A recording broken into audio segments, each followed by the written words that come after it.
In the world of Hollywood, movies get greenlit and redlit. They get remade and rebooted. But we are the ideal. I'm Sam Gasch, and you are listening to Ideal Remake.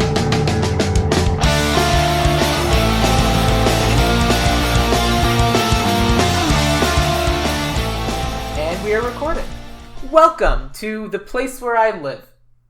It's very nice. That was not necessary. Oh, come on. You heard the pause. We all heard the pause. Yeah, I needed to say some things and make it not awkward, and I definitely didn't do that. So, another pause. Thank you for being live on the from episode, Sherman guys. Oaks. Yeah. That's right, live from Sherman Oaks. It's the Ideal Remake podcast featuring Toby Flett. Oh my god, I have to say that again. Oh no. no, that's what we're going with. I recently hyphenated, so I'm Toby Parker-Flett, and my wife's gonna listen to this and be like, so. Well. Toby Parker-Flett. Drama all over the place. And I'm Dillon Magrann-Wells, and I've grown up with a hyphenated name, so I was prepared for that. And I'm just Sam Gasch.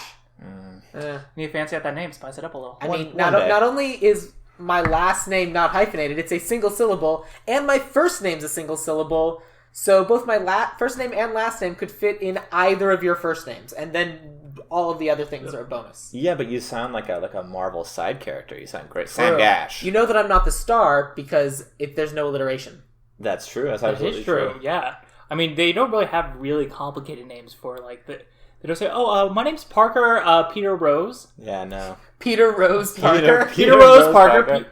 Hey, they call me PR. Oh no, that wouldn't work because of it's JJ, right? J. Jonah Jameson abbreviates. Yeah, but they don't call him Jeremiah Johnson Jameson. It would be better if they did. Is his first name Jeremiah? I thought it was J. I believe you. Oh no, because I guess the J stands for something. It's not just J. That's why he's played by J.K. Simmons. We are past the depths of my Spider-Man knowledge. I have some friends who've both been on the show, Zach Luna and another Marvel character. Yeah, that's a good one. Yeah, that is a good one. And Scott, whose last name I'm completely blanking on, Scott Corelli. And they do a show called Spider-Man Minute, where they're literally watching the Spider-Man movies 1 minute at a time. Oh my god. And the whole episode is analyze 1 minute? They analyze 1 minute, and then they talk about other things like, oh man, this performance is really good. Hey, let's talk about this actor and what they've done. That's going to come up with one of my castings, by the way. The Spider-Man Minute. I thought of this actress because she's in one of the Spider-Man movies. In one of the minutes only. Oh, she's in a couple of the minutes. Oh, a couple of the minutes. Okay. Yeah. There is women in Spider-Man movies. That's true. So it could be... Yeah, it's true. Narrows the field. That's right. That's not her name, but yeah. So we're talking about Groundhog's Day today. Groundhog's You guys Day. both do that. Groundhog Days. Groundhog It's Day. not like Easter's Day, is it? Like, that's a bad one. It's not Christmas's Day. But it's Arbor's Day. Yeah. No, is it? No, it's not. No, it's absolutely not. President's suggestible. Day? President's Day is true. That's true. But Martin is that Luther because King- there's two presidents that we're celebrating? True. It's not possessive. And it's not Martin Luther King's Day. It's Martin Luther King Day. Yeah. It is Christmas Day. Nice try. No, it doesn't work. It doesn't end in an S. It should be Martin Luther King's Day, though. I feel that's like the first thing I'm saying for this remake is that it's going to be called Groundhog's Day, so people don't get confused. Kind of like how Fast and Furious will say, like, it's not a sequel. It's Fast a remake. And Furious. It's got to have the same versus name. The Fast and Furious. It's the whole rule of the show. Oh god. I don't know. I'm split. I would like to see a Groundhog's Day. Like it's more like the animal takes more possession. Like of the what movie. they do with like Alien to Aliens, like what Patton Oswalt's pitch for Unbreakable. Oh, I haven't heard that. His pitch for Unbreakable is that they then have... Unbreakable, the Bruce Willis movie? Yeah. Okay, so that's a great he has movie. a pitch for a trilogy. There's the Unbreakable movie. Yeah. The second movie is Unbreakables because, the whole thing is that they found Bruce Willis, but there are probably other people like that. Yeah. So Bruce Willis goes out and finds those people, and they come together, and they have to face someone. And then the That's third not bad. movie is called Broken. Okay. It's about, like, something happens, then something breaks, someone's killed, and then, like... Is this just a good pitch? Because it's not funny. They're but it's a actually- good pitch. It doesn't have to be funny. Well, no, Patton Oswalt can Patton do other Oswalt. things. Okay, They're actually doing that, though. Are they? They are now, Yeah. but his pitch was prior to that. Because of Patton Oswalt. No, Are they it's fake?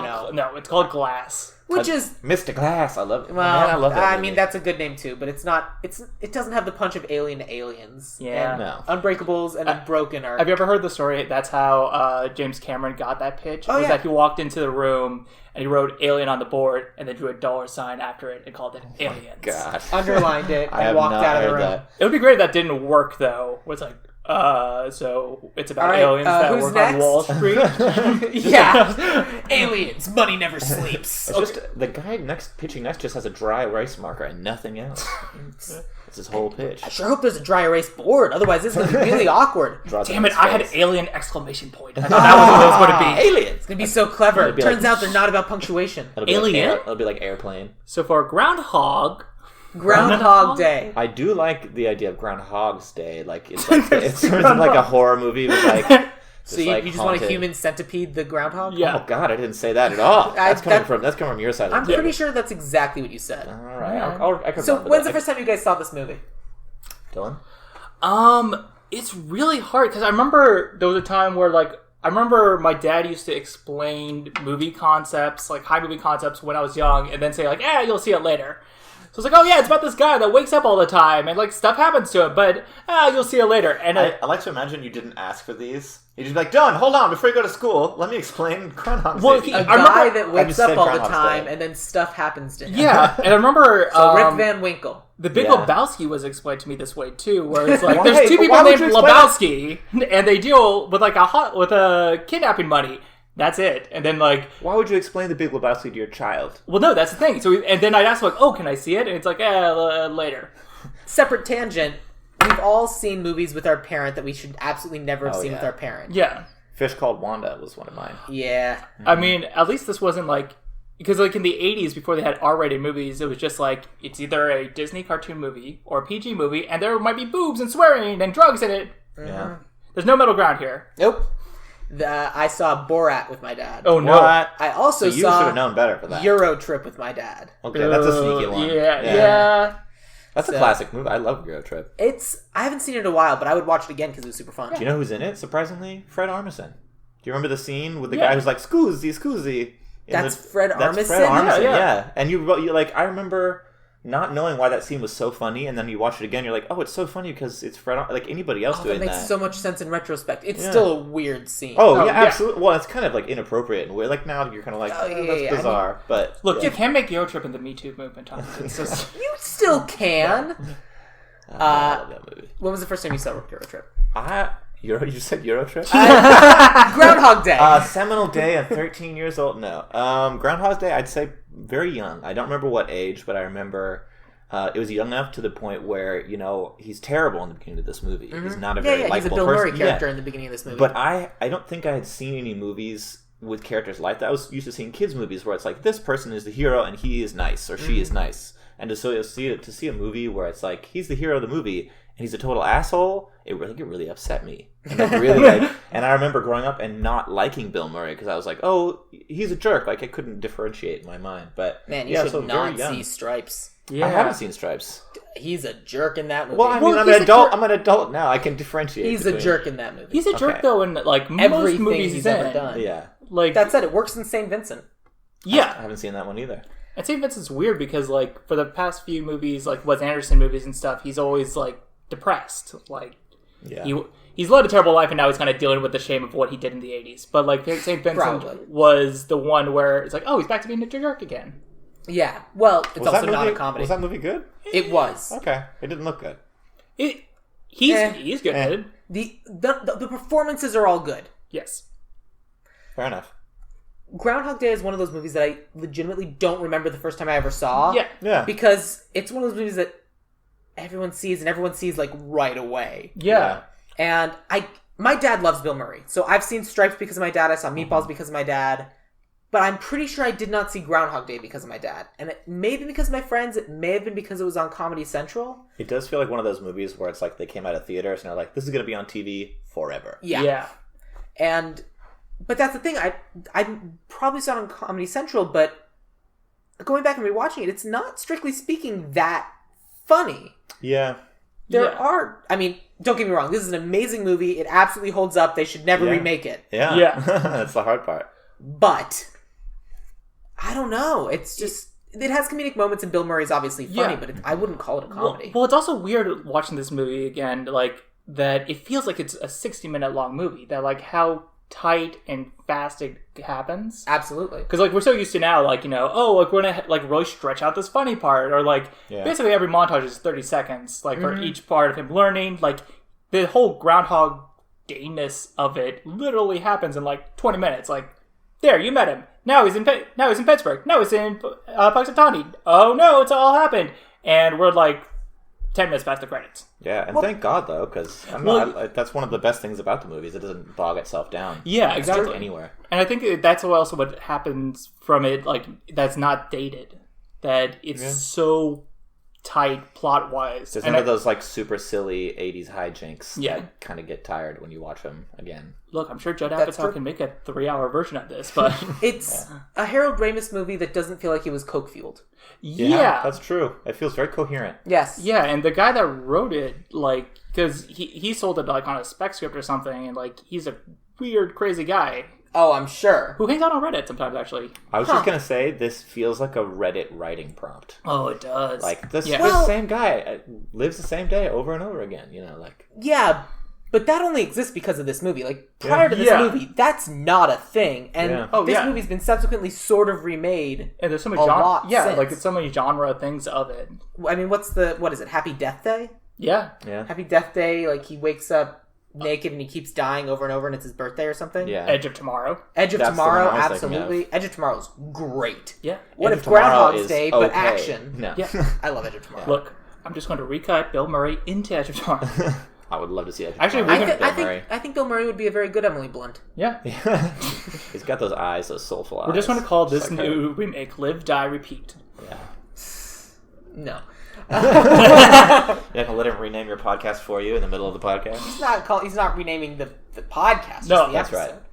Well, look, I just think Live, Die, Repeat, because they, for that tangent, for Edge of Tomorrow, they realized halfway through they wanted to call it Live, Die, Repeat.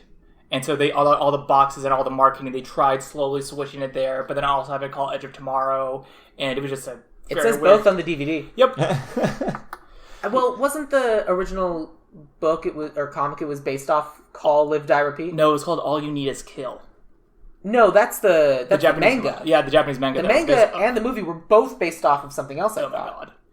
And your guys' Edge of Tomorrow knowledge runs deep. Well, because I read All You Need Is Kill. Yeah, and it's also good. We also co-host the Edge of Tomorrow podcast where we I forgot about that. Talk about Edge of Tomorrow. It's really rude of you. Minute by minute. Really rude of you that you haven't invited me on that podcast, but whatever. It's called Minute of Tomorrow. I don't know. We can do better.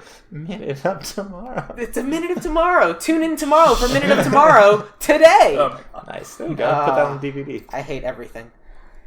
So let's talk about Groundhog Day, because it's one of those iconic movies, but also it feels very 80s. And so if we were to remake this movie, when would you set it?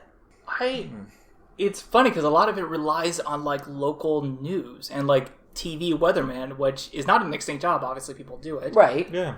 We're in LA. We have Dallas Rains. Mm-hmm. But do we? Yeah. Yeah. I believe you. But it's like you can't have him be a weather vlogger or something. It seems kind of weird. Local weathermen still exist. Yeah, local weathermen. There's no need to change that. Please tell me there's someone out there who's a local weather vlogger. Yeah. That's hysterical, and Hi guys, back here with the weather. I would watch the hell out of that sketch. Yeah. Because that's a good sketch. The weather vlogger.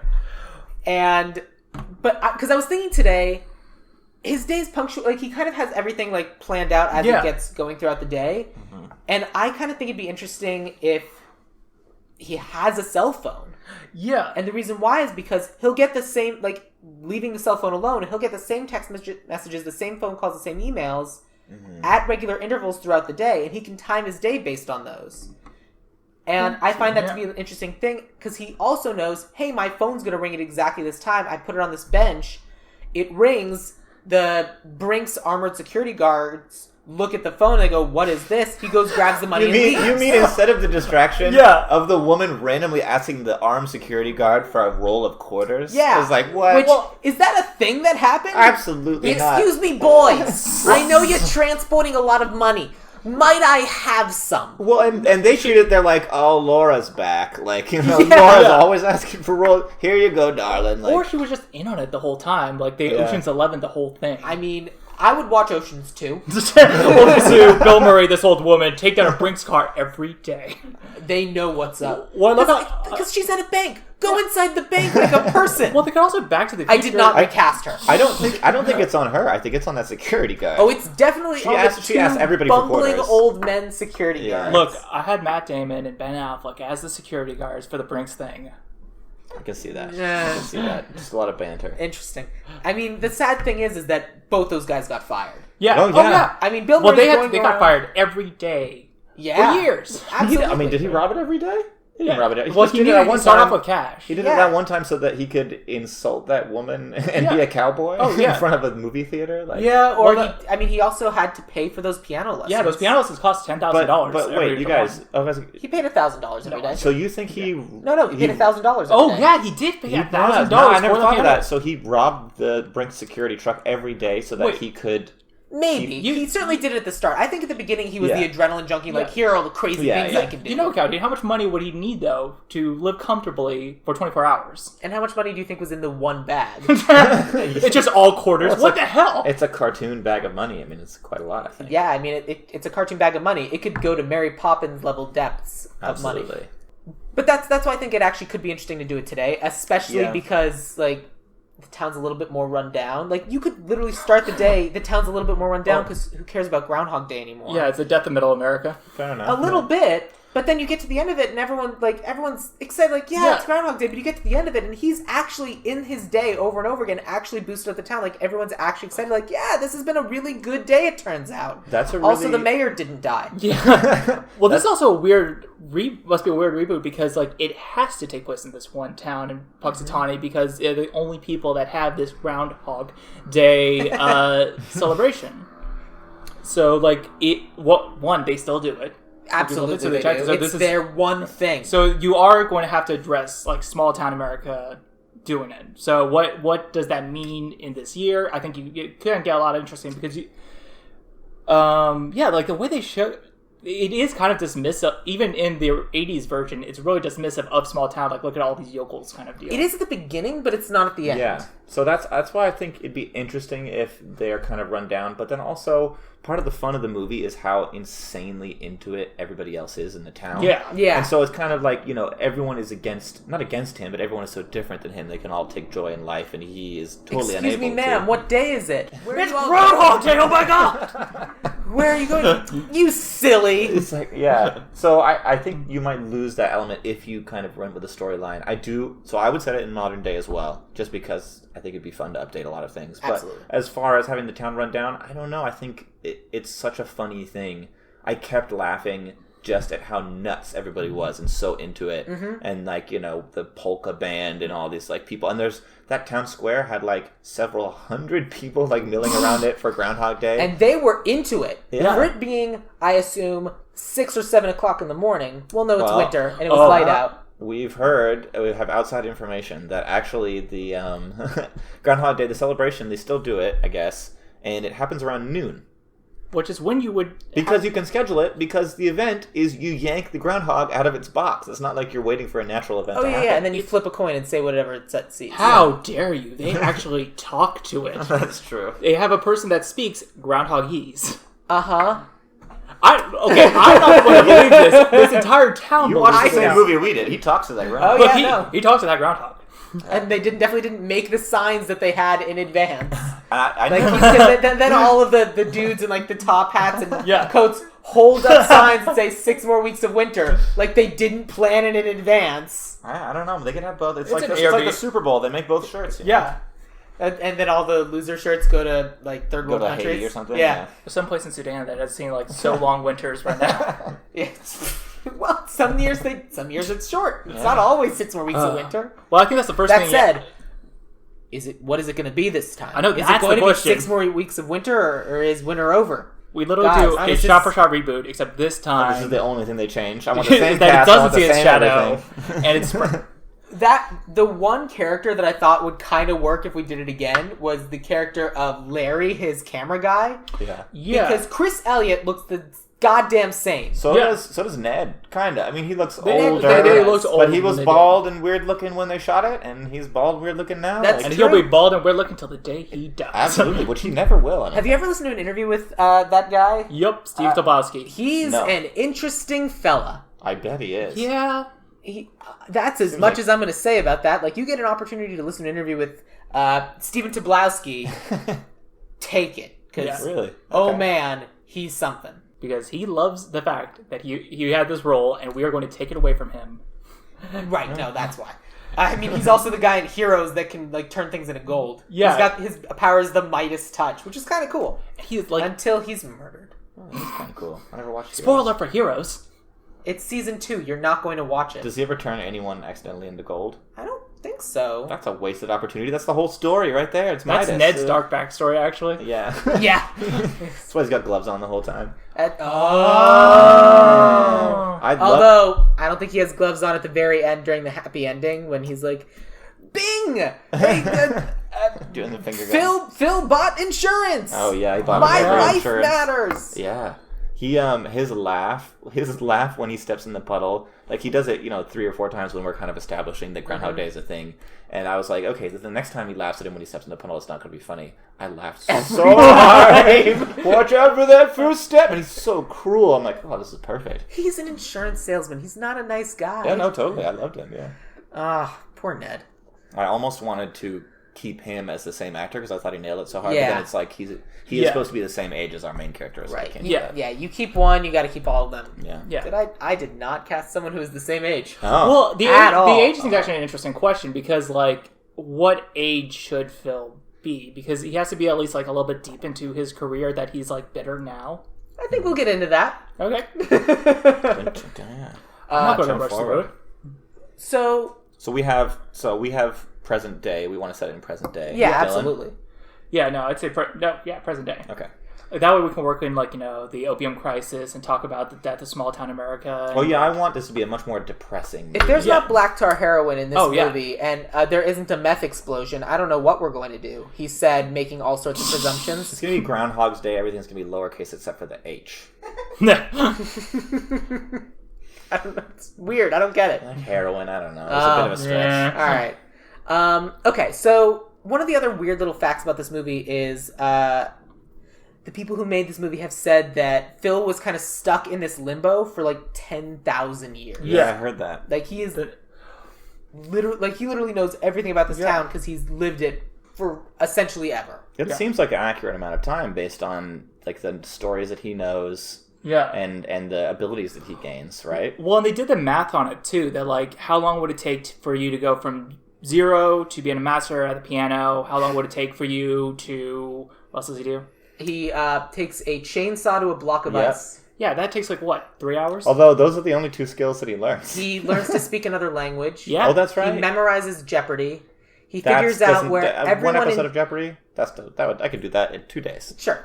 He figures out where... Don't call me on that. He figures out where everyone in town who dies that day dies and how it happens. Yeah, that's and then just weird. watches it all the time. And then figures out the optimal route. Yeah. He probably does other things. Well, no, I think the thing that would take quite a long time, and like, in terms of repeated days, is getting everyone in the town to tell you their like life darkest story. secrets, yeah. Because like some people would be like, no matter how many times, you'd have to have the perfect conversation, just like he has with Rita. Right. You'd have to have even if you didn't want to like date someone or whatever, to have that kind of conversation with them, you couldn't just be like, hi, tell me everything about you. And it would take a long time. It's like, he wouldn't be able to make flashcards of this. Like, he won't be able to, like, memento true. this and make tattoos because they'd all be gone the next day. Mm-hmm. So he has to, like, Never work on flashcards. He has to work on memory devices and, like, figure out ways that He's this, got like, a memory sticks through. palace. You know? Yeah. They cut that that part out said, of the his movie. memory's fantastic. Oh, He yeah. does that trick where he goes, no chocolate milk or whatever it is. Yeah. And he then the very remembers that. creepy trick. Yeah. It's like, dude, just don't say that like, directly to her face. I don't know, there's some No people- chocolate, whatever. He doesn't care. Doesn't matter. His life has no consequences, which is really but weird. But at that point, he cares a that little he bit. spends... How much time do you think he spends trying to Gaslight her? gaslight Rita under false pretenses? A long time.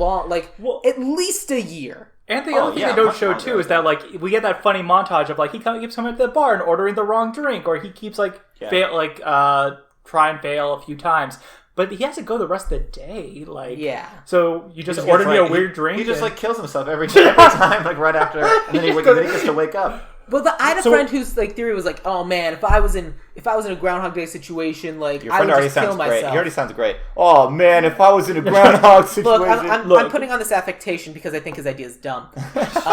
But he was like, that, "Well, no. I would just keep a gun by the bed and just shoot myself in the head." I'm like, first of all, the gun would disappear every day. Yeah. And second of all, that means that you would wake up every day and your entire existence would be, I'm awake, shoot myself in the head. I'm awake, shoot myself in the head. I'm awake, shoot myself in the head. Forever. Yeah, what's his goal? That's there? worse. Yeah. So it's like you make the most of a bad situation. But I want to talk about Rita for a second because I don't want to victim blame her at all. But she is the worst. I hate Rita. I hate her so much. What do you want to drink to? Why don't we drink to the children in Africa? World- Well, I always just say a small prayer to God. Then why did you ask him what he wants to drink to? No, it's world peace. It's even worse than that. It's World world peace. peace. And I feel like that's such like a touchstone, a joke of like 80s movies. I heard it so many times. It's like, well, let's drink to world peace. Oh, it made my ears bleed to hear it. First of all, if you're drinking to something, it's probably not going to happen. But the important thing is... Yeah. No, the summer was called because somebody in Pennsylvania was taking a drink. Get the UN together. People are drinking world peace. She had this whole list of like her ideal guy, and like let's face it, we all have like you're both married or whatever. How dare you? And so like you don't have that list anymore because you found that person. Great, good for you. Everyone's happy. Us single people have a list, but then like don't like that list doesn't exist. Yeah. That's not a thing. Well, yeah. And if it was a thing, and you told like any of your friends that list, they'd be like, "You need to calm down." Like, Yeah. He needs to be an ice sculptor? Yeah. What? You are worthy of our scorn for this list. Yeah. Yeah. But I think... That said, I would absolutely have the day where I would eat nothing but dessert for lunch. Oh yeah. Oh, yeah. Oh, well, yeah, but I mean, like, you kind of ruin the rest of your day eating that meal that he eats. And Yeah. As doesn't a care? no, but I think No. That's the sort of meal that you eat and then wake up the next morning feeling terrible. No, I think as of right now, if I ate that meal in like 2 hours, I'd be like, I feel terrible. Well, then you shoot yourself. That's true. Well, there you go. It's not like there's no consequences. Your friend is like, I got a new idea. Every day I wake up, I have a pizza covered with caramel, and then I shoot myself. And then I shoot myself. That's what you pick? I'm just thinking of the No, worst that thing. is- Yeah, there you go. Caramel pizza. So they have one scene where Phil is not conscious. He's not alive. It's the one scene post him waking up, which means like because there's that one scene where Phil and Larry go and identify the body. And Yeah. whatever. Oh yeah. Does that mean that there's 10,000 years worth of branches out of a multiverse of my grandmother calling me on the phone? Put her on the So we have a new podcast. Put her on the guest. podcast. No. Grandma, what do you think about Groundhog Day? Grandma, we're talking about quantum physics right now. About the fact that... Grandma, caramel pizza, yes or no? I've heard Look, this theory... Softa, what do you think about the multiverse theory? Yeah. Because, like, the multiverse theory makes this even really darker, like, the... Oh. The multiverse theory makes this even really darker of, like, that... No, he's not killing himself over and over again. Just this version's killing himself, that's it. And now he's been reborn again in a different universe. So it's the prestige rule of... You know how many times I ate that meal? Enough times to memorize it. Yeah. Basically, Yeah. Yeah. It's a question it's that's 10,000 years in one area, and he literally can't escape. Oh, man. Yeah, well, the How film many doesn't ti- answer the question intentionally because it would be too depressing. I This think. remake's getting really depressing Well- of it being modern day. My question is, how many times do you think he woke up in the morning, got in a car, and drove out of town before That was the my blizzard question. hit? Yeah. That was my question. But I think they obviously, I mean, they chose not to address it. But I was like, why not? You could answer it. Yeah, like he you could, goes to sleep in his bed in another city Yeah. and then wakes up back in Puxatawny. Yeah. It doesn't work. Yeah. And at that point, it's like he spent his entire day driving, and that's not a fun existence I either. think the answer is like, this was made on like, what was the budget for like an 80s comedy? They're like, is it going to be funny to show a scene of him driving? No. Well, it's a bottle episode, but it's a bottle. It's not a bottle minute. That'd be the minute we analyze. Yeah. Well, no. Groundhog by the minute. I really Groundhog do minute. like their podcast, though. Like a and I Groundhog highly Minute. recommend it. So, there. Yeah, no, it sounds. I'm sorry. It sounds like if I seem like I'm As making fun of you it. drink from the Spider-Man cup that I gave you. Absolutely. Rub it in my face. Spider-Man's got like a 12-pack in this cup. He's a comic book character. Of course they do. Yeah. It's never made sense because that's not how spandex works. But the important thing is... but yeah, so... Other than that, like, what else happens in this movie that... Well, their romantic I was actually very surprised at the end when they sort of managed to turn me around on their romantic relationship. I actually was, because for most of it, I was like, this is either, first of all, I hate him, and then I really don't like her for like a different reason, and then he tries to like gaslight her and does all this weird stuff, but then they kind of somehow bring it around without ever managing to answer the question of why does he really love her, and why should we be okay with the fact that we know he's changed, but she doesn't know he's changed. It's to her, in her mind, he's been a raging asshole up until this moment, and then all of a sudden he's like the sweetest guy around. And really up until I would be like concerned. the evening. Yeah. Because he like... Not even the full day, He brings them coffee in the morning and then ditches them to Disappears. go save a bunch of lives. Save the entire town. Like, she meets up with them, 8 o'clock at night? Yeah. Well, and she treats it as if like she's been privy to the movie. She's like, oh, good to see you. Hi. Like, are we going to hang out? And he's like, you hate this guy. Did you ever hear about the alternate ending that was in the original script? No. Was that he wakes up finally on the next day, and then he finds out that Rita is stuck in her own loop. Because then she explains to him as like, that is such a good Shyamalan twist. I mean, that's basically... That is Live, Die, Repeat. Yeah. And now we're... Damn it. I mean, but yeah, that's awesome. I mean, because that's the thing. There's so many different ways of taking this concept, because there's, like, you could put it in any different place, and it's a different movie, but it's such a cool concept that this movie invented. Yeah. That I think we kind of had the same problem that I had with the Matrix episode. This movie defined a genre of movies, and it defined a concept. Yeah. How do you do that again and it still make it groundbreaking? I Go ahead. I don't think you do. I don't think you're going to be making a remake that's groundbreaking. I think you're going to make a good movie. Yeah, and I agree. I think what you're doing more with this movie is that it's such a good character piece for whatever actor you end up having to do Phil, because and I think it we're saying like Bill Murray did so many roles where he played like the douchebag or like the really funny douchebag, but like he got to play this huge range of character emotions and has like one of the better like character growths in a movie. So like it's a good character like launch piece, I think. I agree with that, although the person I cast would not necessarily be launched. He's doing all right. Yeah, so I know. Dylan's choices, I think he's pandering to his choice. I'm going to go down swing on this. That's fine. But the one thing that I would do is obviously Rita needs to be more of a person. Work. All the women in this. Well, I mean, I did a couple gender flips because fair enough. I mean, the women are basically different levels for him to play. Yeah, exactly. Depending on which video game he wants to play that day. Exactly. Yeah, that's not okay. Yeah. So, I mean, it's one of the things. Again, I feel like I've already said it, but it is one of the things to testify to how charming Bill Murray is. To how like. That's his entire career. But it goes beyond him being written as an asshole. Like, there's just such flaws with the way he behaves towards women, but he's so charming that you're like, oh, I'm glad he found love. Yeah, basically. It's like, I mean, the one thing that is interesting is, like, I always assumed that he got out of the loop when he and Rita eventually slept together, but then I watched the movie this time and they did not sleep together. Yeah.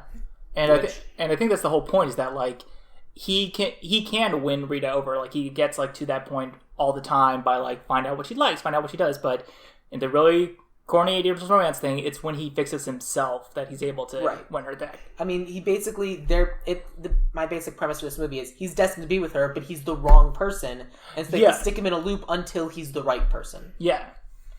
So it's a weird fated thing. So here's the last question I'm going to ask you too before we actually get into this. What would you do, you yourself, if you were trapped in this situation? Have I seen the movie Groundhog Day? Sure. Okay, well then I'll find the person that I least like in the entire city and fall in love with them. Systematically over. Systematically. First I'll try and gaslight them. No, I don't know. I think, depressingly, I think that my like hedonistic phase would last a lot longer than his did. Absolutely. Like, they cut a lot of stuff out where like... Especially because the consequences thing, it's like, why do you turn your life around?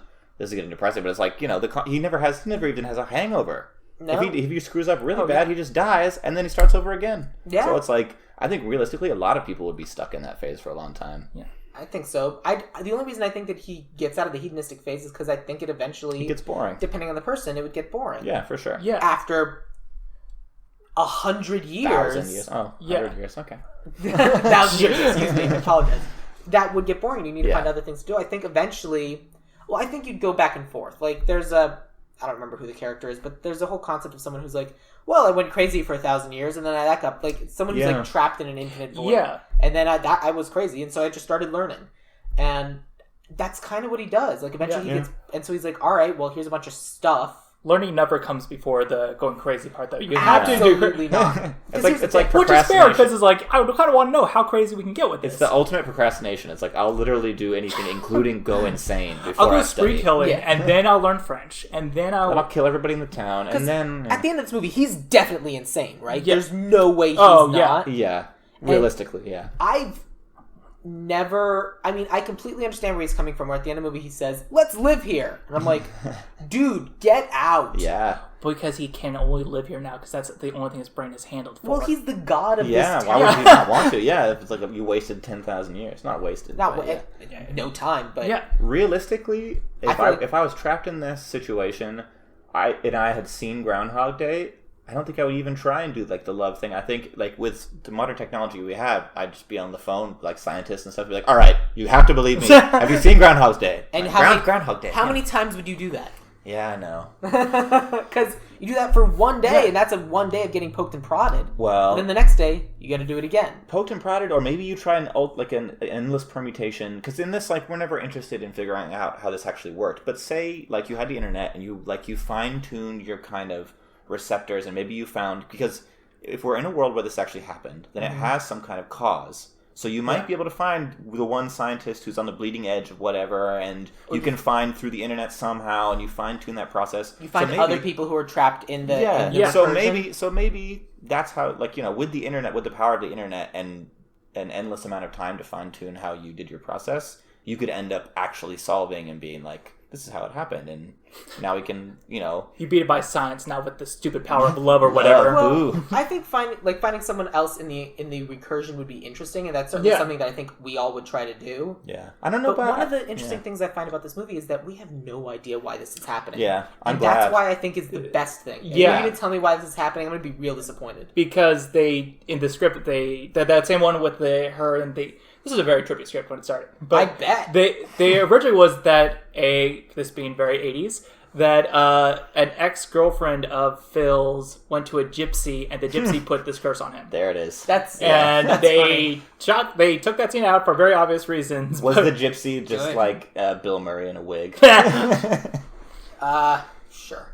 I love it. I watched that movie. That's, the idea that's that- silly, and it's good that they didn't do that Yeah. scene. Yeah, no, because it's better definitely. for there to be no reason. It's Well, just, yeah, this is what happens. and nobody really likes those scenes too. Like, you know, I only think of like Liar Liar now, where it's like, my kid wished for me not to be able to tell the truth. Yeah. It's like, yeah, you're gonna either have to make a scene that like introduces magic and all these questions, or just have it happen. We don't need to see Loki invent the mask. Exactly. We can just have the mask. Yeah. Yeah. Good Yeah. point. Good point. Yeah. So let's get into it. Let's Okay. talk about... So we kind of have an idea of what we want the movie to be. Let's start talking about who we'd want to have. So with that in mind, do we want to start with the big characters, or do we want to start with the small characters? Let's start with the small. Let's start with ones. the small ones. Okay. and then- Because glad I you agreed. recast more than I thought that I would. Ooh. Oh, I didn't go that far down the list. Okay. Yeah. So... I think my smallest one is the neurologist cameo and Of Harold Ramis? Yeah, Mrs. Yeah. Lancaster as well. Like those are about as small Yeah. as I Mrs. get. Lancaster's the lady who runs the The bed and breakfast. bed and breakfast. I didn't recast the neurologist, so let's start there. Okay. Well, mine was actually a suggestion from a friend, and it was so good. Definitely the best idea. Bill Murray. Yeah. So Bill Murray. He's always great, especially these days. He's doing these kind of smaller roles. Yeah. And the scene with him in it is not explicitly funny. He's just kind of like, well, there's nothing wrong with you. Like, it's funny because Harold Ramis is funny, but he's not like delivering zingers. Yeah. It's just kind of their little play together is funny, and yeah, they're funny people. And so, but I think Bill Murray with just his characterization, and he's like, I'm a movie guy, he'd give a little wink. No, I'm going with Bill Murray too, or Steven Tobolowsky. Like, with somebody from the main, like to give the little wink to the audience, and because in the new Ghostbusters, Bill Murray is the skeptic, right? What do you mean the skeptic? Or he's Oh. the way they work Bill Murray. they have everybody in it. yeah, they which have everyone in. I think works and doesn't work. The only reason why I like the idea of having Bill Murray in the movie, but I would give him 2 words maybe. Yeah, It would be Phil coming in and saying, "Here's everything that's happened to me. he gets the brain scan, and then just looks over at the neurologist. The neurologist looks at the thing and just says, and he takes the thing down, pulls it down, and it's Bill Murray. He just goes, "You're fucked." Yeah. Super and that's cancer. It. And that's it. Yeah. Yeah. And it's just like, okay, is he Bill Murray in this world? What is this? What's happening? Yeah. And just another weird question. So I'm okay with that, but I also would worry that it'd be a distraction. I don't know. I think it might be a good tongue-in-cheek thing where it's like, we're going to use science and everything to explain that he's stuck in this loop, but like nobody cares about these scenes. There to be an explanation. Oh yeah, no, I don't. Oh yeah, but like no one's like dying. It's like, what happens at the neurologist scene? Like, well, did they find out this answer? It's more like a standard we have to get through these scenes. Well, my problem with things like that they do is it's always something that takes you out of the movie. Because you're no longer in the world of the movie because all of a sudden you're like, oh, there's that guy. Yeah.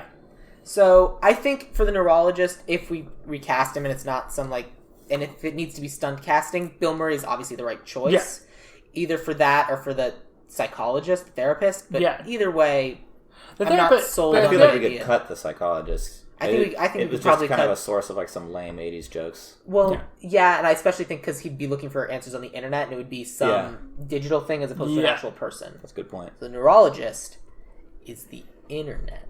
I like that you're writing that down. I have to read it at the end. Okay. So for Mrs. Lancaster, tell me who you had. Well, now, because I didn't know this, and well, here I'm ready. Okay. Jessica Walter. Tell me who she is. Arrested Development fame. She's great. Yeah. So you think she'd run a bed and breakfast? I think so. This kind of plays into my reimagining of the whole thing.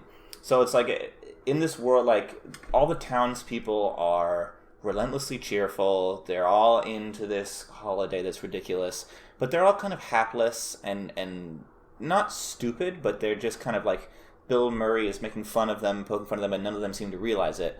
I'd like it to be more of a world where it's like, they're not stupid, and when he says rude things to them, they say not rude things back, but they're not gonna like take it lying down. And so that kind of starts with like Mrs. Lancaster. It's a post-irony world. Yeah, like they're not idiots. They're from a small town, but they're not stupid. And so you can imagine like her, and I'd just love to see her kind of playing a similar character to her character on Arrested Development. It's the only character she plays. Yeah, exactly. But like kind of in the cat sweater or something, or like something ridiculous. But she's like still drinking a martini kind of like maybe drunk at breakfast, like kind of, but like giving him the side eye and like giving him sass at breakfast. I would just like that. I would just to play against his character. I'd like that. I actually have to look up her name, but Helen Slayton Hughes, another hyphenated name, but she plays Ethel Bevers on Parks and Rec as the typist, the court order person. I know who you're talking about. She pops up on comedies every once in a while. She's a really good side character. Back. Yeah. What are those people called? Transcriptionists? Court reporters? I'll see if you court can get reporters? there. Stenographers. But she's really great at like... She was like a side character for a while, but then they give her more lines, and she has actually really good comic timing of just being too old for this shit. Yeah. That's fair. I think that's a good one. My casting for Mrs. Lancaster was I went with the warm and fuzzy bed and breakfast person, and this is a lady named June Squibb. Yep. Oh, okay. Who's been in all the things. Yes. Yeah, I was going to say, I recognize her face, but I couldn't tell you what she's been in. Yeah, I couldn't tell Nebraska, right? She's in Nebraska, which is why I cast her. Oh, yeah. Because of who I cast for my old man. Oh, no. Oh. Cast Bruce Dern. Oh, yeah. Okay. As the old guy that dies all the time? As the old homeless guy? Yeah. Oh, yeah. Bruce Dern. Absolutely. Bruce Dern. Professional old homeless guy, yeah. Correct. Yeah. I think because I was going through that, I was like, June Squibb, she'd be perfect for the lady who runs a bed and breakfast. Yeah. It's kind of a stereotypical view for bed and breakfast, like, because we don't have a lot of time to spend with her. We don't necessarily need a lot of things built up. I'm not opposed to going with anything else.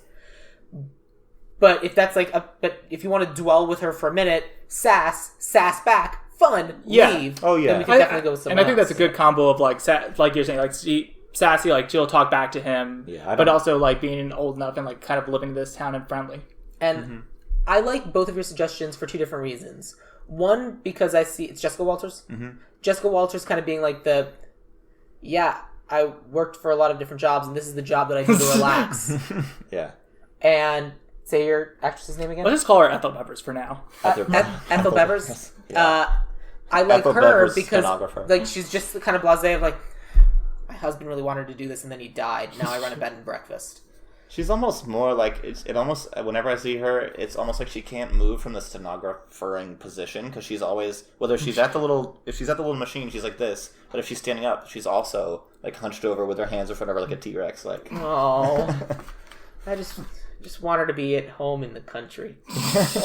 We'll take her up north to the country. Let's go with Ethel Bevers, mostly because I would never see Jessica Walters anywhere near someplace that wasn't 5 stars. Yeah. Fair enough. All right, so who do you guys have next? Dylan, go ahead. Well, no, I think you guys went a little bit more in depth than me, but let's talk about. Let me throw out. So for the old man, the old homeless guy, yeah, because he's such an emotional arc, and he doesn't really say anything, but he eats soup like a mofo. The best character in the movie. What sucks is that Harry Dean Stanton would have killed it. Oh, wait, are those dead people? No. Okay, fine.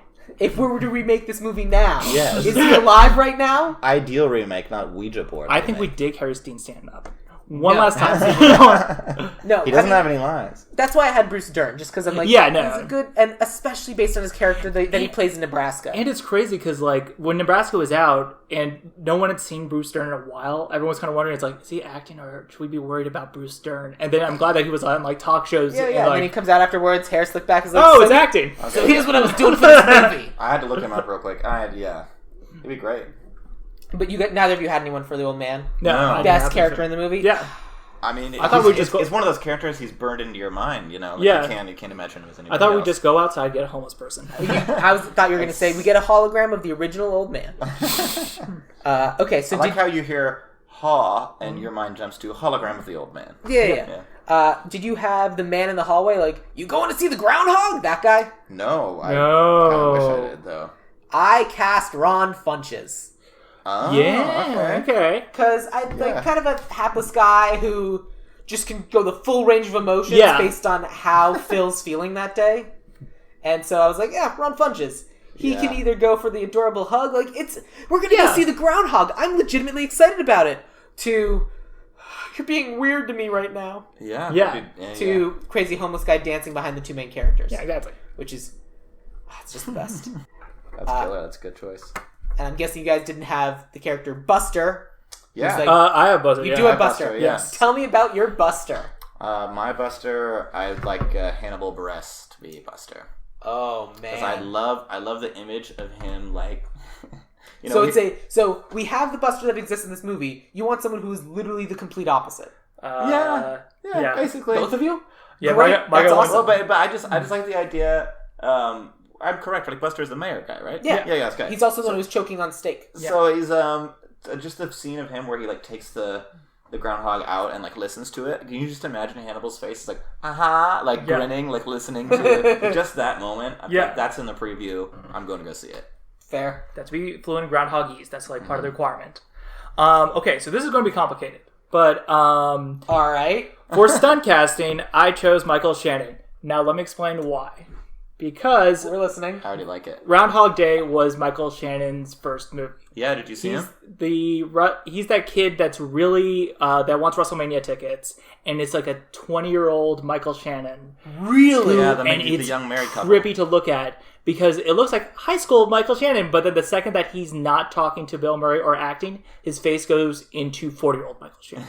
Yeah. And I was thinking, it's like, oh, it'd be great if you just brought him into this movie. People would be wondering why. Find out that he was in it. But also for the same reason why I want Michael Shannon to talk to a groundhog and be really into it. And just the idea of him having grown up in this town, that Yeah. person...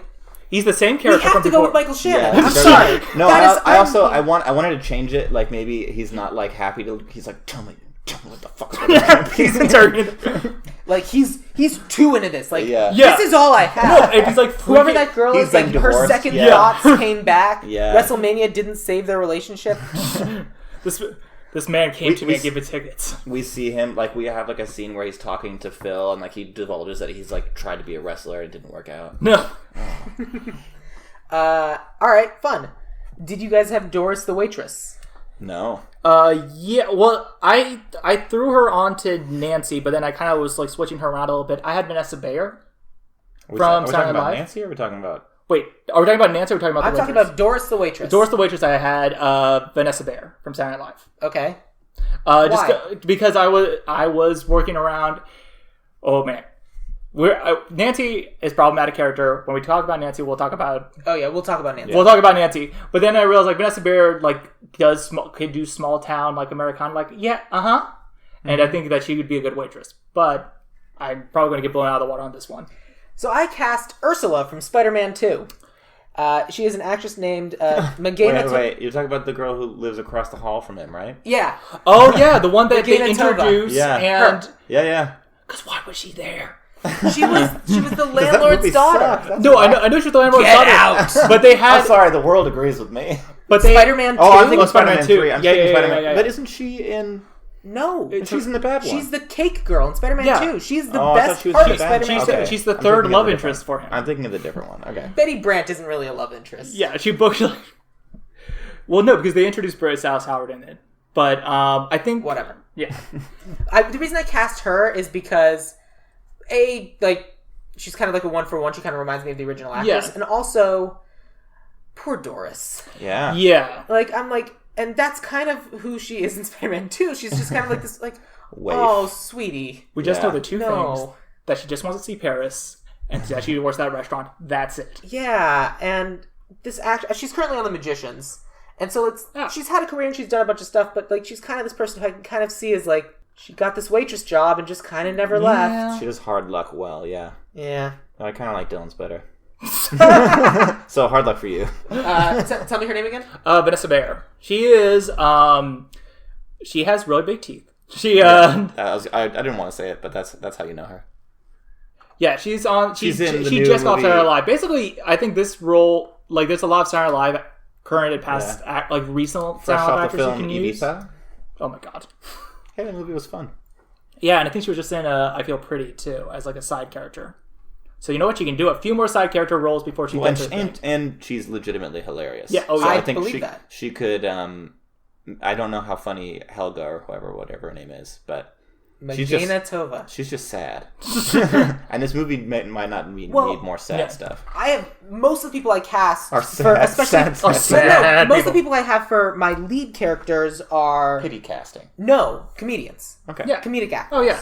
Because the way I structure this is the actors I cast are comedians. The writers I have are good at kind of crafting intricate love stories and interesting kind of twisted worlds. And then my director is able to really make something personal about that individual person. Yeah. So that's kind of the way I built this out. I'm glad to hear that you believe in your own casting. Look, I'm real good. I'm the host of this podcast. And I defy you. And I Look, also I'm happy to go with Vanessa Spider-Man Bayer. But, I mean, you're wrong. But if Look, you this is the hill I'm going to die on. Yeah. She's so good. Is that the first one we contradicted you on? Have we No, taken no, okay. no, I not was at all. like, what's going on? Look, if you both outvote me, that's the rule.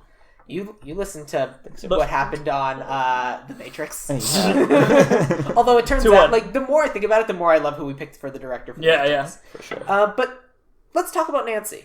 Okay. Oh, man. Nancy's kind of my definition of the free agent in a movie. Yeah. She has nothing in the world other than to exist for this character, and then goes back to nothing. Yeah, and I think the thing is that she does have to represent, what you would do. It's I go out after, the most attractive woman in town, who, I guess Nancy was 80s hot? Yeah. Nancy was 80s hot. So you do have to do that. Attractive? Yeah. So you do have to choose, okay. Dylan doesn't think Nancy's hot. Well, guys. All right. So you do have to pick, who's good looking enough, but, how do you blow her character out a little bit? Because the only really funny part she has is that she keeps getting called Rita when they're making out, and that's, That's so weird. Oh, yeah. Yeah. And it's a thing that never happens outside of movies and TV. I think Nancy can be interesting. She just needs to be a character with a little bit more agency, and she just needs to be written better. Well, it's interesting because when considering the remake, you're basically okay, so this person's going to be rewritten entirely. Or, mostly given a new story. Absolutely. So it's, hard to cast. Basically, I cast a person who I thought was going to be funny and a big, strong character. And then I was like, well, we'll see what they write for her. Absolutely. So I picked Tiffany Haddish. That's a good one. Yeah, and especially kind of her star power right now, and just she's hilarious, and I can imagine her the opposite of what Nancy is right now, agent, no agency, no voice, no nothing. Tiffany kind of in his face, and when he decides to kick her to the curb or whatever.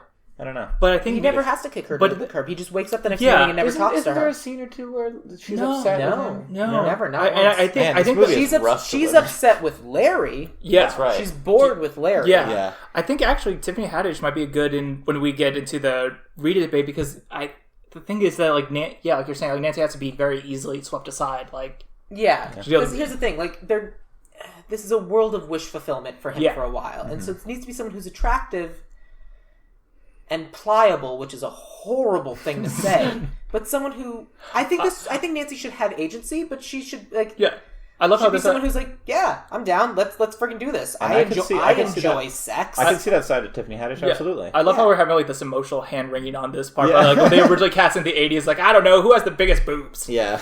That's basically the casting, but I think it's not the 80s no more. It's not the ideal remake, Dylan.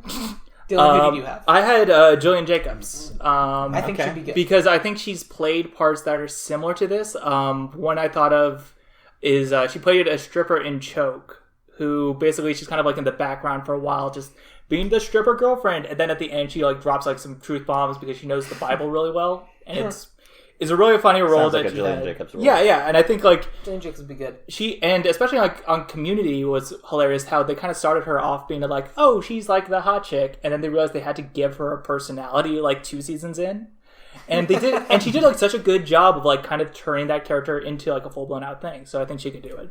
I think she would. The person I have is Aisha Tyler. Oh.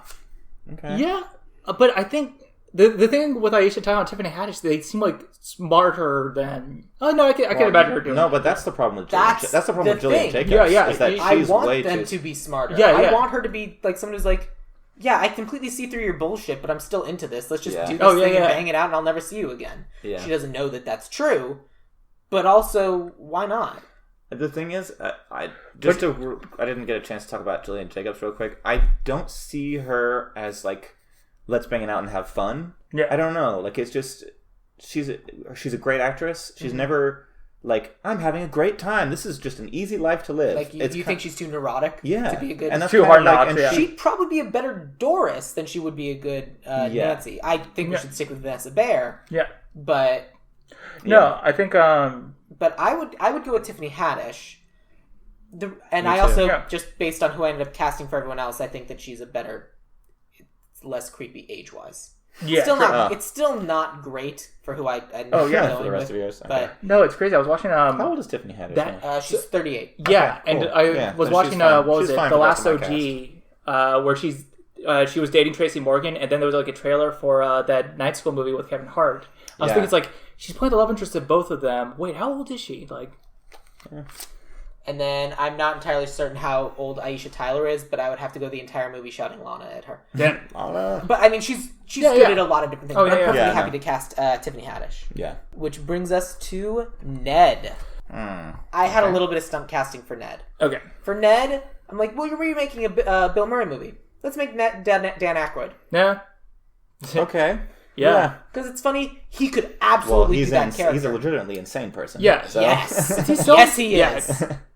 You can just pay him in Skull Tequila and he'll do it. That's probably true. I literally think you might have a hard time with him on set because I think these days isn't he like legitimately difficult to work with these days? Like I don't even know if you'd be able to like get him to like stay. He is an insane person. I had Zach Woods from Silicon Valley. From Silicon Valley, from The Office. He's Gabe on The Office, the tall guy. He's killing it. Yeah. And you think he's a contemporary of our hero? Like age-wise? Yeah, he's in his early 30s, and my hero is in his... Depends who you cast, yeah. My hero is... His real age is a little bit older than that, but he can play younger than that. Yeah. Here's the thing about Ned. I imagine Phil to be in his mid to late 30s. Oh, I made him older than that. More older and world-weary and, like... Okay. We'll get to there. Yeah. Here's the thing about Ned. I actually don't care if they're contemporaries. I don't... Like, the fact that you dated my sister until you told me to stop...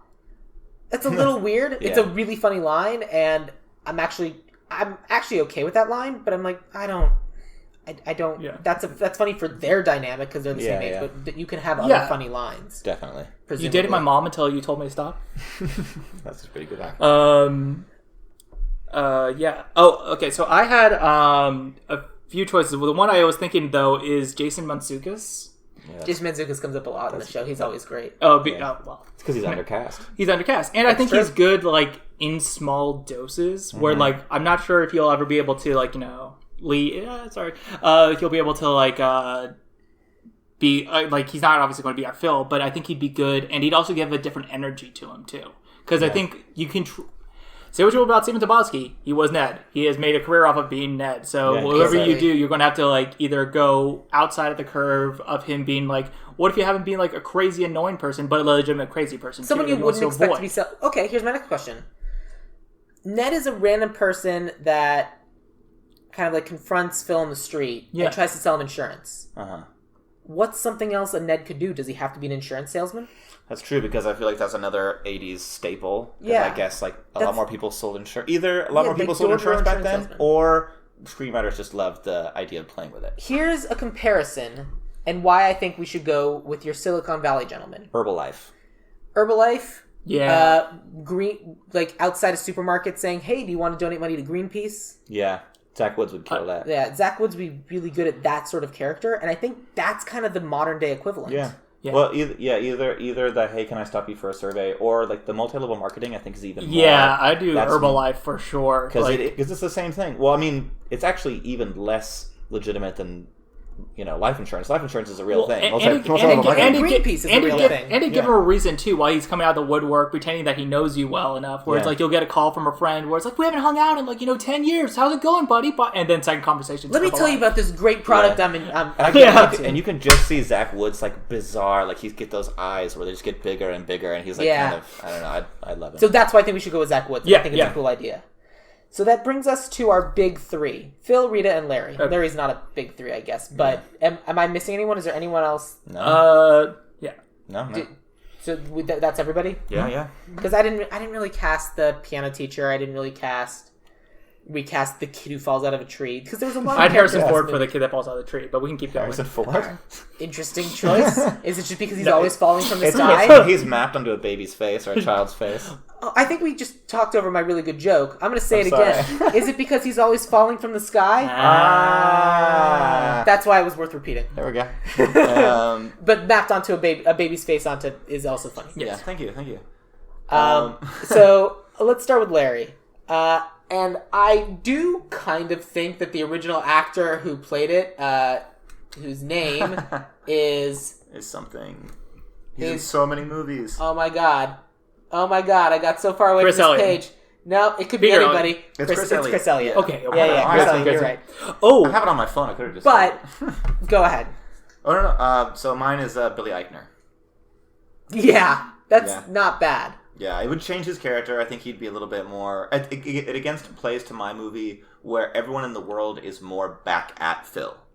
So it's I think that's fair. Yeah, so it's like instead of, currently Larry is just kind of like he's saying snarky things behind his back and kind of rolling his eyes. And we also would probably lose a little bit of the creepiness of him hitting on Rita and him hitting on Nancy, which is... Yeah. But not a fun... good. It's not Billy a fun Eichner can play straight. Billy Eichner can play straight, though. I'm not saying he can't. No. I'm just saying he won't. Oh, yeah. He refuses. Well, the thing, though, about him is that, like, he can't hate the town more than Phil does, and I can't imagine Billy Eichner liking that town.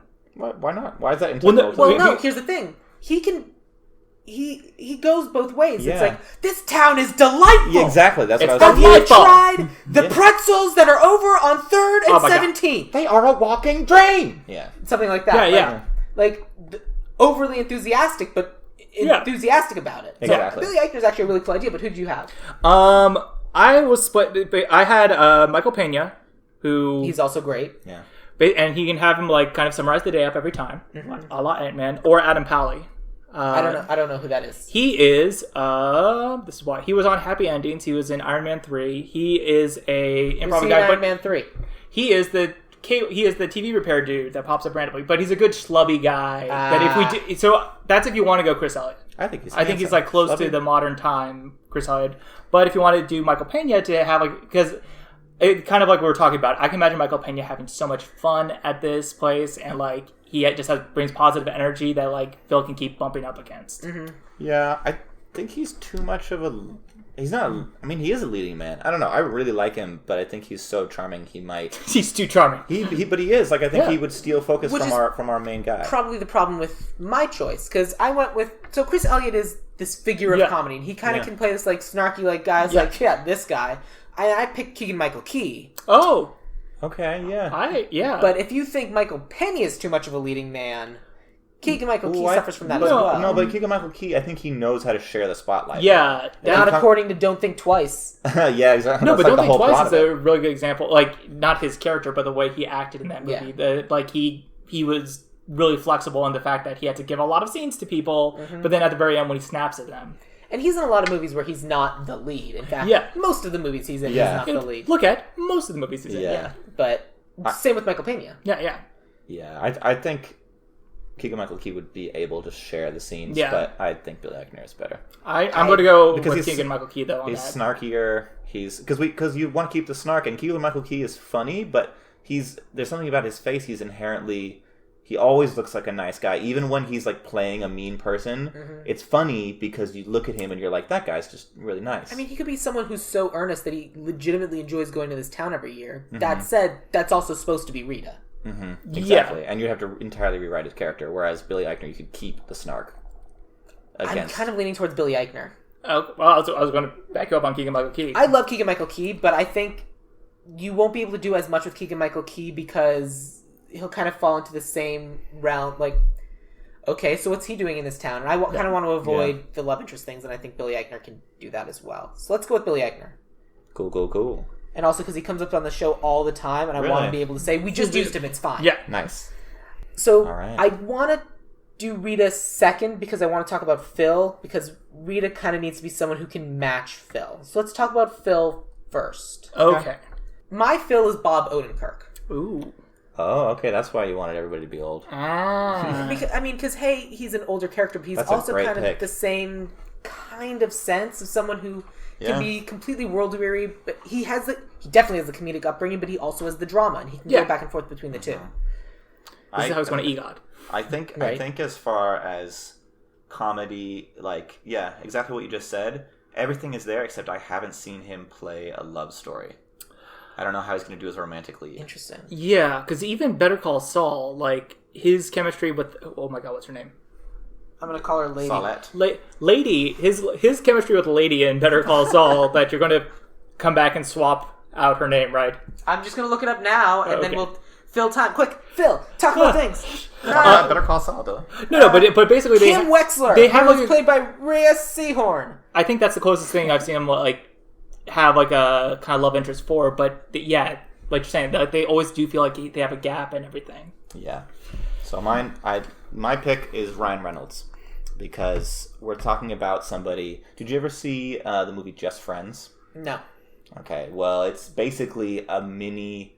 It's not the same story, but it has that thing where it's like, there's a sweet guy in there, but in the beginning he's a total asshole, and so he nails that reversal. Mm-hmm. He is certainly a romantic lead that people would want to come see the movie for, has a believable love story, and he's charming. Like, he can pull off that transformation from asshole to, like, a genuinely nice person.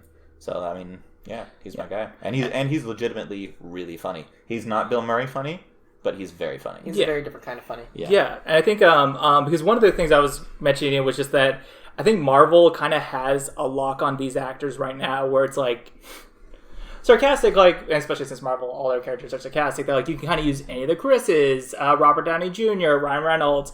I had Paul Rudd out of those groups of people, but my riskier pick was Rob Delaney. Now, I don't buy the shrugs here. I know who Rob Delaney is. I'm curious to hear you defend him. Ooh. Okay. Have you seen Catastrophe? No. Okay, so I'm basing this... But I have seen Deadpool 2. Yes. So you know, Rob Delaney, the guy from Deadpool 2, also Peter from Deadpool 2. Great role for him. Star-making role. He doesn't need this anymore, but he does need this. And the fact that I think he's in a show right now called Catastrophe, where he plays a American expat who goes to England, impregnates a woman, and then has to move out there and to kind of throw out his life. And his character is so sweet and sarcastic and unique that like he plays because he's also an alcoholic on the show. He's really he plays all those dark notes really well underneath all the light moments. So you're almost getting kind of like a good reverse fill that you get that like nice sheen of him. That being said, Yeah. so I think that if you want him to start making a role and you want to give it to like older comedic actor that can pull off the sarcastic thing, that's who I'd go with. That being said, Paul Rudd, out of those guys, Paul Rudd I think has the best acting chops out of all the Marvel quirky dudes. Yeah, I would not give this to a Marvel quirky dude, including Ryan Reynolds. Well, yeah, I think if you were to make this like a studio picture, that they would say like Ryan Reynolds, Groundhog Day, boom, and it would get made. I don't think we should pick it now simply because no matter who we pick for our person, because there's such a wild difference for all these people, that will kind of like swing our Rita. So I want to hear who your Rita is as well. Okay, because I paired my Rita. Yeah, absolutely. Yeah. Like I think we need to pick this as a pair. Okay. Oh, okay. So my Rita is Alison Brie. Yeah, Alison Brie pairs well with Ryan Reynolds. Yeah, really well. I would love to see a love story between them. She's funny. She's basically married to someone who's very much like Ryan Reynolds. Yeah, she can play like her. So the core of Rita is a sweet person, but what she's lacking in the movie now is a backbone and an ability to kind of. I mean, she has a little bit of one, but Sure. Alison Brie has that perfect. Like she can play it sweet, but then she's in Glow. She has that fight and that fierceness. Even though she plays like the heel, she's still playing the sweet person and really isn't that fierce in Glow. I mean, that's one of the big arcs of Glow is her learning to kind of stand up for herself. Yeah, but And she she can transform into that. I suppose. Yeah, and I just love. I mean, if Groundhog Day is not the movie where we see Ryan Reynolds and Alison Brie together, we're gonna see one in real life. So I don't really care. No. I'm sure that will happen. The movie at is some point. coming. Yeah. So, It's like they're going to start dating in real life. It's like that's a good thread, but I think Alison Brie's married. No. She is married. She's married to Dave Franco. Dave Franco. Yeah. And Ryan Reynolds is married to Blake Lively. Yeah. Yeah. But I like my pairing. I stick by it. I had 3 names coming up, depending on who we ended up with. But actually, looking through them, I had Tina Fey, Rashida Jones, Elizabeth Banks. It feels like cheating. I'm going to stick with Definitely cheating. Rashida Jones. Oh, okay. Okay. Because I think basically Elizabeth Banks and Rashida Jones both kind of get like screwed over a lot by having to play like the bland girlfriend role or the wife that goes like, this crazy guy. But I think Rashida Jones had in the movie Celeste and Jesse Forever, she had a lot of good like monologues where she did fight back and she was funny and she was able to like keep up the edge. And obviously if I keep with my Paul Rudd and Rashida Jones have great chemistry together. It's been kind of proven. So my Rita's Julia Louis-Dreyfus. Oh, okay. Okay. Oh, because you're doing Bob Odenkirk. Because of Bob Odenkirk. And I think those two. I'd like to see that movie. Yeah, and I think those two match really well. They have the hair. Yeah. They have the hairs for it. They have the hairs for it. She has the Annie McDowell hair. Oh. She does a little bit. Like she looks a little bit like the character, but I also just think she'd be a strong choice because she has the comedic background and also has the drama. I thought you were referring to the fact that Bob Odenkirk is losing his hair while she has a massive amount of hair. Yeah, but also wait. Let's let him explain. Yeah. Oh yeah. Sorry. I mean, the reason is that she's an amazing actress. She's a comedic legend. Yep. Yeah, and in that sense, she can keep up with Bob Odenkirk. And I think that we have two titans of comedy doing this thing back and forth. All of a sudden, you're like, oh, okay, we get it. Yeah. These are two people going back and forth who might hate each other at the beginning, but we can kind of see the dynamic. If only things were a little bit different, they'd actually be a really good pairing. Yeah. I think your choice is the ideal remake, and my choice is what they'd actually make. Yeah, I do think that's true. Yeah. Because I think exactly that. And I think also, on the other hand, Weatherman's going to be an older dude. Yeah. Yeah. Today, it's going to be an older dude. Yeah. No, there's a bunch of Weathermen that look like Rod Reynolds. Yeah. So we have 3 things left to do, and we don't have a lot of time if we're going to make it to dinner somewhere. Right. So we have our writer, our director, and our song. I want to do song last. Okay. Because I think that'll be the most fun, and then we can end on a joke. Did you guys do a writer and a director, or did you do a writer-director? He did a writer-director, so. Let's start with... let's start there. Okay. My writer-director is Taika Waititi. Fair. Yeah, I love it. I mean, he's got this... He's good at zany worlds. Or not zany worlds. He's good at interesting worlds. He's good at, like... I haven't seen him do a love story yet. Maybe he has that I haven't seen, but he's good at like stories with heart to them. Hunt for the Wilder People, stuff like that. I'd love to see what he does with the kind of hedonistic part of the movie. Yeah, absolutely. Because it's like that part with a modern budget and a modern sensibility could be really exploded and made even bigger, and I think he'd do a great job with it. My original choice for director had been James Gunn for a very similar reason. Oh. I ended up going in a different route, but that's certainly something that I was like open to. For my director, I had Jason Reitman. Just on the fact that he's kind of hit or miss right now, although I think Tully's like a good step in the right direction. Mm-hmm. But the one thing he does really well, or two things, are really like nice, sweet character moments and also montages. Because a lot of this movie is going to be montages. And Up in the Air, Thank You for Smoking, and even Tully, like the mom scene, the way he compacts like so much of motherhood into like 5 minutes really fast. I would not describe any of the scenes in this movie as montages. As this one? No, I would describe it as quick, short scenes. But I wouldn't describe them as montages. The death montage? The he commits suicide. Okay, the death montage. All right, I'll give you the death montage. Yeah, and the him picking her up at the bar, like, doing that scene over and over again. But that's not a montage. Yeah. A montage is generally, like, music underneath it, no words, like a series of... It's a training montage because we're getting past the scenes. These scenes are still actually happening. Oh, yeah, but I think I like the way that, like, he can kind of mess around with time and... it sucks that he hasn't made anything as good as Up in the Air, which one of my favorite movies. But like, it's a great movie. But when I was watching Up in the Air again recently, I was like, oh, this would actually be kind of a cool way to tell Groundhog Day. Interesting. My director is Jonathan Levine. Yeah. He did 50-50. Yeah, he's doing Coming to America. Oh, is he really? Yeah. That's exciting. It is. So he is kind of in the world of remaking movies from the 80s, but he also... The reason I picked him is because he did stuff like 50-50. And he's done these movies that... There's a lot of things happening, but at the end of it, the core of the movie is the heart. He's able to get in touch with the characters in these movies. Well, in 50-50, you can deal with like somewhat depressing material as well. Yeah, he did Warm Bodies, right? I think so. I'm slowly looking at it. Yeah, and the Wagness was really good too. Like, oh no, he did Snatched. Yeah, he's really good. So let's also talk about who we had for our writer, and I'll go first for this one. Yeah. I actually had a writing team of Diane Ruggiero and Rob Thomas. Rob Thomas created Veronica Mars, and the two of them together are Matchbox 20, right? Not Matchbox 20. No, but that's a joke that they make. Yeah, he makes that joke in every one of his shows. It's great, and I love it.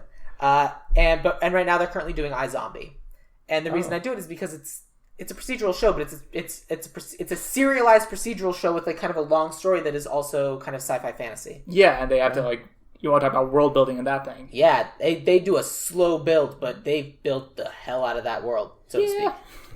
I actually chose TV writers too. I chose Tina Fey and Robert Garlock, because one thing I think they didn't have as much fun, and we're kind of talking about this with Taika Waititi, is they didn't blow out the world a lot. Like, the other characters were kind of, like, cute, but they weren't, like, wacky or they weren't funny themselves. And the one thing 30 Rock and Unbreakable Kimmy Schmidt, the two shows that they've made together, is that, like, everything in the world is funny. Like, that's my next question to you. Groundhog Day, like we said at the beginning, is a lot of comedic people, but it's not, strictly speaking, a comedy. Yeah. Can Tina Fey and etc. Your other writer? Robert Garlock. Thank you. I'm so bad with names. Robert Garlock. I'm bad. I'm sorry.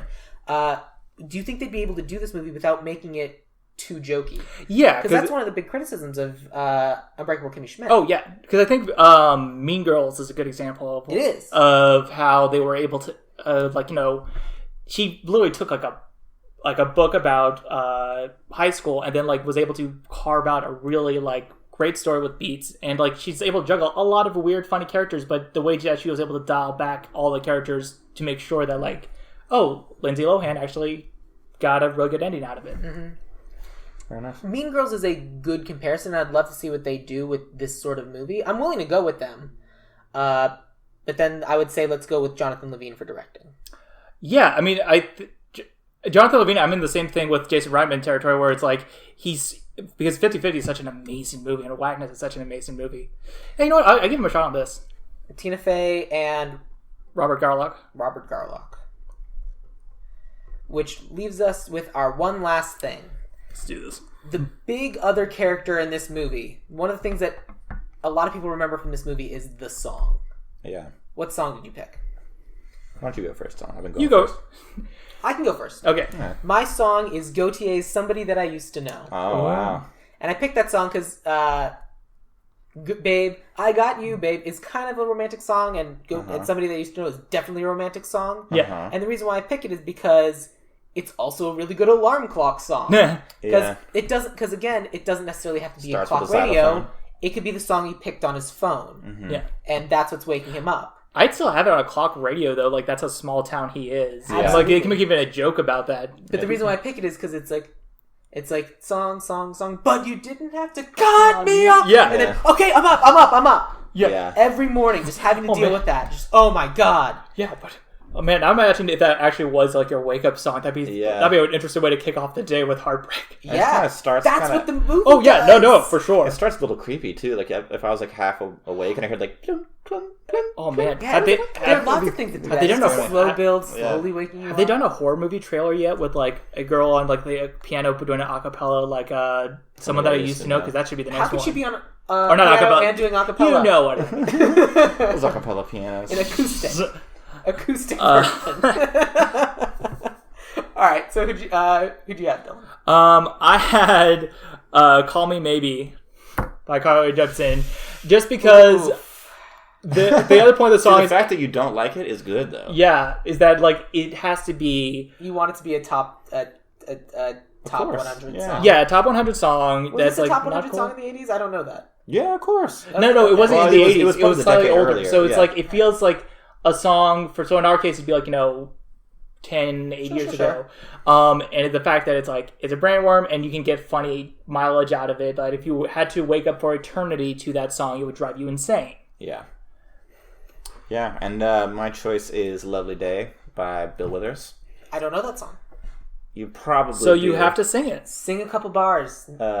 It goes. The chorus is like "Lovely day, lovely day, lovely day, lovely day." I have no idea what song that is.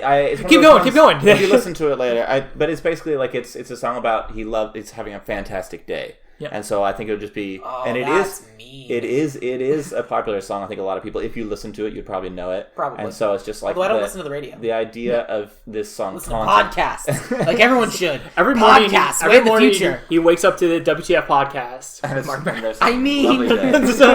that's not outside the realm of possibility. Squarespace, you guys. Squarespace. Anyway. Let me talk. The song is an ad for Squarespace. The song is Let an me ad talk for to you a about Blue Backblaze. Apron. Blue Apron. But yeah, just the idea of this song taunting him. Which Yeah. some people have claimed that the "I Got You, Babe" is kind of the song taunting him as well. You know, we've got you, not gonna let you go. That's clever. That's what I was looking for. Anything that had like for the Toby Jumps thing. And this is crazy bit. I wanted to make sure that at least had like some little dig at him. Yeah, I think both of yours satisfy the requirement where it's like a popular song that you wouldn't want to hear forever. Yeah. Yeah. But what this is great. I mean, Well, Bill here's Withers, that's the thing is it might not all get old. three of our choices are. Come on. Whatever, I love that song. I For 10,000 years. think I could. I think I've listened to it Then it doesn't many work. times. Yeah, but I actually did think there's another, like, there would be an element to it where it's like in the beginning of the movie it annoys him and then it really drives him crazy, but then once he's like into falling in love, he's kind of like, it is a lovely day. It comes around to it. So it's your version of this song is the "I Would Walk 500 Miles" tape from How I Met Your Mother. There you go. It's just in cycles. Like you hate it, then you love it, then you Yeah. hate it, then you love it. Absolutely. Look, we all have three really strong choices, so I'm gonna do this. Which song do we pick? I think you should do the WTF podcast. Squarespace. Well, we're not doing that. Peanut Gallery is no help. MailChimp. No, I think Toby's song. All right, Yeah. Toby's song it is. Toby, what's the song? Lovely Day by Bill Withers. Lovely Day. And I'll play it for you after we finish this podcast, and you'll be like, "Oh, that song! That's a great song. You All right, picked the right one." so let me do a rundown of this. We have Groundhog Day, starring Bob Odenkirk as Phil, Julia Louise-Dreyfus as Rita. Larry is going to be played by Billy Eichner. Ned is going to be played by Zach Woods. Instead of an insurance salesman, he'll be selling Herbalife. Nancy is going to be Tiffany Haddish. Buster is Michael Shannon. Mrs. Lancaster is Ethel Bevers. Doris the waitress is Vanessa Bayer. Our neurologist is the internet, because why would you go to a neurologist when you have WebMD? Man in the hallway is Ron Funches. Our old man is Bruce Dern. Our writer team is going to be Tina Fey and Robert Garlock. Our director is Jonathan Levine, and he's going to be woken up every morning by Lovely Day by Bill Withers. Oh, God. All right. Gentlemen, we have a movie. I love it. I'll see this movie. Yeah. And as a follow-up, tell us about your plugs. Where can people find you and find out stuff on the internet? It's funny because we actually have very similar plugs. So you can find me on Twitter at DillonMW. Yeah, me too. Spell Dillon. Yep. Dillon. Oh my God, I had forgot. DILLONMW. No hyphen. I'm not on social media at all. But if you're in the LA area, we both work at this place called the Hatchery Press. It is a co-working space for writers, but we run the workshops there. So him every other Wednesday, me every other Tuesday.